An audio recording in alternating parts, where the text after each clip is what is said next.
श्री स्वामी समर्थ. तर मैत्रिणींनो, आज आहे रविवार 18 जानेवारी 2026. तर आज आहे दर्श अमावस्या, ज्याला आपण मौनी अमावस्या असं सुद्धा म्हणतो. तर मौनी अमावस्येमध्येच त्याचा अर्थ दडलेला आहे. मौन म्हणजे काय, तर शांतता, गप्प बसणं. म्हणजे काय, आपल्याकडून काही वाचा दोष घडतात. काही वेळेस जाणतेपणी सुद्धा काही दोष होतात, तर काही अजाणतेपणी आपल्याकडनं वाचा दोष घडून येतात आणि नंतर मग आपल्याला थोडासा पश्चाताप वाटतो की आपण हे बोलायला हवं नव्हतं, पण आपण बोललो, किंवा आपल्या बोलण्यामुळे समोरचं कोणीतरी दुखावलेलं आहे.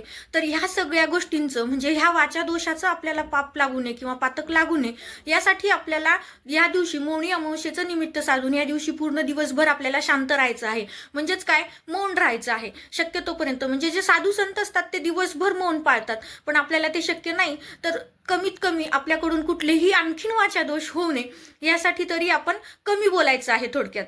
तर हा नियम आपल्याला पाळायचा आहे. त्यासोबतच या अमावस्येच्या दिवशी आपल्याला कुठल्या सेवा करायच्यात, पितरांसाठी करायच्यात, स्वतःसाठी करायच्यात, किंवा आपल्याला भगवान विष्णूंची, शंभूंची कोणती सेवा करायची आहे, ह्या सगळ्या माहितीचा सविस्तर व्हिडिओ आपल्या रेखा जगदंबे या चॅनलवरती मी अपलोड केलेला आहे. आवर्जून व्हिडिओ पाहून घ्या, म्हणजे निश्चितच अमावस्येच्या दिवशी कुठल्या सेवा करायच्यात हे तुम्हाला कळेल. आणि फक्त मौनी अमावस्याच नाही, तर तुम्ही कुठल्याही अमावस्येला हे नियम पाळून या सेवा केल्या तर निश्चितच तुमच्या घरात सुख समाधान समृद्धी नांदते. म्हणून आवर्जून व्हिडिओ स्किप न करता पहा. चॅनलवरती जर नवीन असाल तर चॅनलला सबस्क्राईब करायला मात्र विसरू नका. श्री स्वामी समर्थ.